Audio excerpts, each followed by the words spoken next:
Hey everyone, welcome to this Friday's Coach's Corner. My name is Penny Hounsome. I'm a health coach, and together with Coach Lisa Boston, we are the co-founders of Lux Life Coaching and Retreats. So for those of you who are new to the group, I want to say a great big welcome and know that we do live trainings every Wednesday and Friday in the group. And you can, if you're having a problem finding those, just look up in the guides.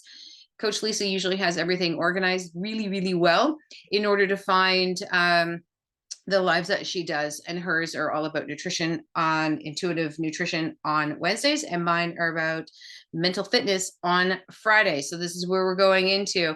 And this week I wanted to talk about what is anticipatory, great word, isn't it? Anticipatory anxiety and how to deal with it. So what we want to look at is we live in this world and society where it's all about like, what if, what if, what if? And we tend to talk ourselves into catastrophic moments, thoughts, and feelings, and work ourselves, as my grandmother would say, sorry, let's fix that, work ourselves up into a tizzy.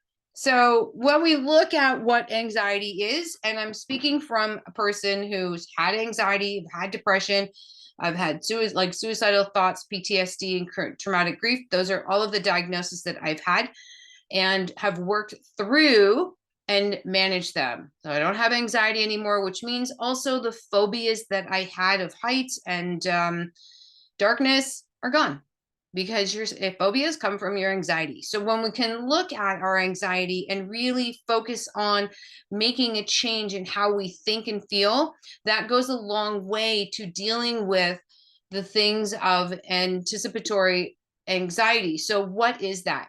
That is the worry or fear that precedes a specific event or situation.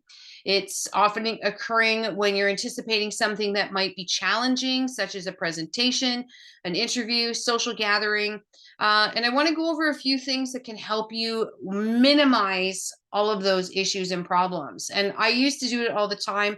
I used to have social anxiety, and I'd get all worried about going to something as simple as a play or the ballet, or having to go to a family gathering that was, all of my family. And for those of you who really know me, know that my family's massive and it's huge. So just that many people would kind of like put me into a tailspin. So let's go over and some of the things. So first and foremost, we want to always identify, recognizing what triggers this anticipatory anxiety for you. It's going to be different. Everything is specific because we are all different people. So how you react to something and how I react to something is completely different. What triggers you and me or somebody else is completely different. You have to look in yourself and kind of see where that is. So we want to understand that what specific situation or event that's going to create that anxiety for you, and so that you can prepare for it. And there's this, on a side tip, you always want to look at, and we do this all the time, it's like that what if, and like, what if all the things go wrong? So when you're doing that, what I want to challenge you to do is, instead of going all of those challenging negative thoughts, when you do them, you're going to do them, but then repeat what all the things that can go right. Right. So you want to balance that out. So that's challenging your negative thoughts. And we want to make sure that we kind of leave ourselves on this good note, where we're not like just looking at all the problems. And listen, there's going to be things that might go wrong. Maybe if you're going downtown to a sporting event, maybe there's going to be traffic, and you're not like the greatest driver, and then they can't find parking, and then you're a little stressed out because then you're going to be late. But at the end of the day, like, 5 minutes is never going to change someone's life. Well, it might, but not going to an event, right? So we have to look at, and I've said this all the time, strive to be human, not perfect. We're human. Allow yourself grace and compassion for something that, might not go exactly as you had thought and exactly as you had planned. So when we look at those and giving ourselves, we're looking then at what is number 3, the relaxation techniques, and applying some grace and compassion to you is going to go a long way. So if you haven't been practicing your deep breathing and visualizing what it is you want an outcome to be, and allow yourself the freedom and the grace for things to go wrong. Okay, so the relaxation techniques that we're looking at is like deep breathing, progressive muscle relaxation. So that's when you clench and relax and clench and relax. You start at your toes, contract all the muscles, and work your way all the way up to the chest. Okay, a mindful meditation, or if sitting still thinking about it and trying to breathe doesn't work for you, you can do a walking meditation. But be mindful of like trying to calm your body in the here and the now. And if you're only focused on being here, and this is when we talk about being mindful, which is completely different than meditation. And I've talked about this in other videos. Mindfulness is living in the now. Anxiety is living in the future. Depression is living in the past. Okay, so that's tip number 4, being mindful and accepting. So practice being present in the moment and accepting your thoughts and feelings without any judgment. They are. If you're feeling what you're feeling, they're yours and they're real and they're true. Now, when they get out of control and you allow those emotions and feelings to control you, that's where we have to start to like peel it in, pull it back. And then you're like, okay, this is what I need to do. This, I need to like refocus. Maybe I need to breathe. Maybe I need to journal. Maybe I need to call my bestie and talk it out with her, just to alleviate the emotions and feelings. And I say this all the time, and I do this even with Coach Lisa. It's like, I'm just going to say this to let it out of my head, right? Say it, own it, let it go, move forward, right? So it's a very easy, simple trick that you can do in order to alleviate some of the pressure and the anxiety and the stress that you're feeling, okay? The other one is visualizing, and I talked about this, like seeing yourself drive down there. Like I'm going to just use the sporting event as our topic of what we're doing. But whether it's a presentation at work, visualize all of the what you're going to do, how you're going to present yourself, and then imagine yourself feeling calm, confident, and in control. It really does. It sounds really hokey, and I get it, but it really does work if you can picture yourself already achieving that. And this is where we come into being living with intention, being mindful, and manifesting what it is that we're looking for. Manifestation isn't about, I'm just going to sit down and like do nothing and just go, oh, like I want this, whatever this is. That's not how that works, right? So there's a little bit more to it. And when we start to visualize, this comes down to ladies, when, we have women that come in and they want to, lose weight and all this and but they don't visualize how their day looks. Like losing weight is a byproduct of being mindful, getting your sleep, meal prepping, sticking to your habits. And you guys know that Coach Lisa and I, all of our programs are all about habits and daily habits and how you stack them one on top of the other for long-term permanent success. Right. So this being mindful and managing your anxiety is the exact same way. You have to visualize what you're doing and set up habits and techniques that you can fall back on so that you know what you're doing and how to control each and every moment that you're going through that you feel a little bit stressful about. Okay, so this leads us into being prepared and plan. So, like if you're in preparation, if that helps you reduce your anxiety, so you're going, like, have a presentation at work. Okay, well, what are you going to wear? Great, put your clothes out the night before.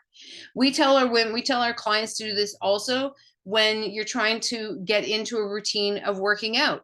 Great, pack if you're going to the gym, put your workout clothes out the night before so they're right there, they're ready to go. Put your shoes by the door so they're ready to go, so you have to kind of trip over them. Right. So it's the same thing. If you're doing a presentation at work, then all you're going to do is lay your clothes out, make sure that you have your presentation done, make sure, you have gas in the car. I've done that. I've actually gone to do a presentation at the hospital, on stress. And I got in my car and totally forgot that I needed gas. And then all of a sudden I was like scrambling because it just, as it happened that day, the one gas station by my house was closed. And of course, the next one down was closed. And I was like panicking because I'm like, right now, I don't know where the third one is on the way to Sunnybrook Hospital.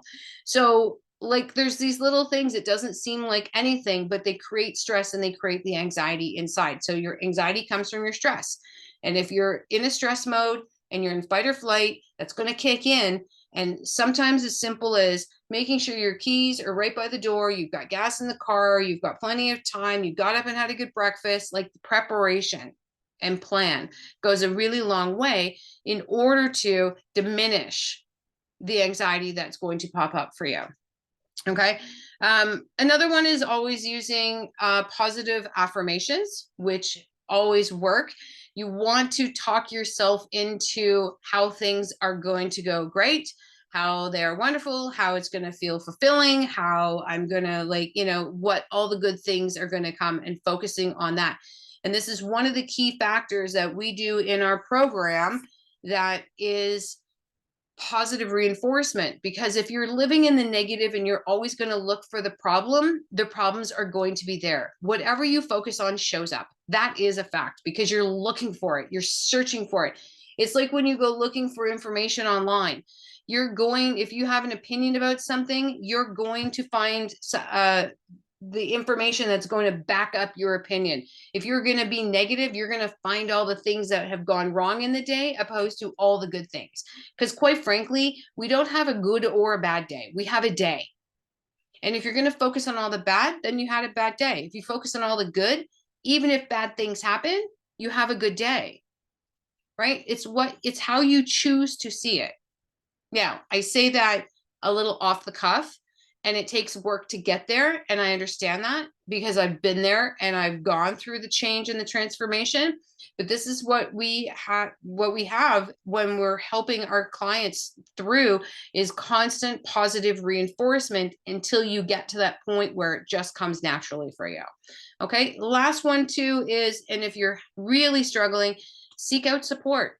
Talk to somebody, trusted friend, find a therapist, like a psychiatrist. I personally have been to one and they've worked. I go to a psychiatrist because they're doctors, and I find they are a little bit more on the terms of goal setting and getting you to the end point, opposed to a psychologist where you could go for the rest of your life, which is fine. And it's no problem. But know the difference, that a psychiatrist, when you go in there, there's like a time frame. Because when I first went after my son died, and he was like, how long do you want to be here? And I'm like, I don't know, like a year. And he's like, okay, a year. And that was the end point. Turned out to be 13 months, and then a couple of emergency sessions after that. But at the same point, like, we had an end point of things we worked on. So there's goal orientated to an orientation in order to get you to a certain point where you're good. Whereas psychologist, you can just go for the rest of your life, right? So understand the difference of when you're seeking support. I'm all for adding in therapy to while you're doing all the other things of building habits and like getting your life into the form that you want, but understand the right one. Okay, so here is also, I wanted to share with you guys, and I'll put up a file and I'll put it in the group for you guys, some anxiety journal prompts. So one of them, and I'll just read a couple of them, but I'm going to add them into, like I said, into the group. So the elephant in the room. So what is the thing that's giving you the most trouble right now?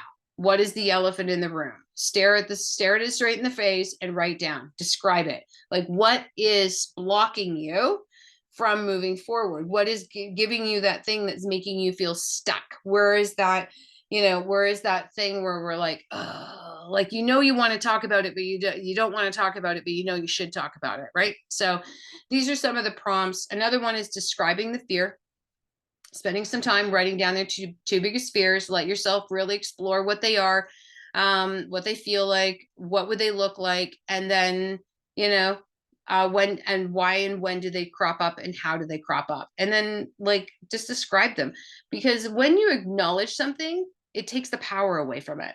So talk about it in great length about what it would be. Some of us, I've personally already lived my fears.